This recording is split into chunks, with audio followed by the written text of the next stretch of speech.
Okay, I finally got the head off, and this is what happened. This is what happens when you don't replace your coolant every 2 years, as recommended.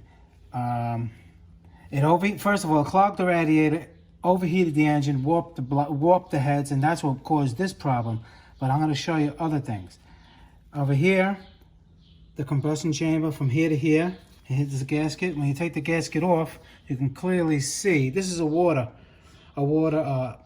jacket right here, these holes, and obviously the water goes right into both cylinders because it's blowing. You see the darkness. I'm going to put a level on this. Is going to be warped, and also you can see over here how the water was going right into the combustion chambers. And let me show you over here in the car. I showed you on the exhaust here.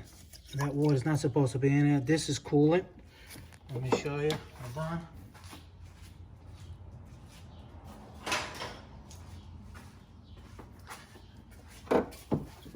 When it warped, the water that goes from here to the head went into the combustion chambers. And you check that as you put a little air, just a little bit. And you can see the water. And that's what happened. And that's only this side. I didn't take the other side off yet.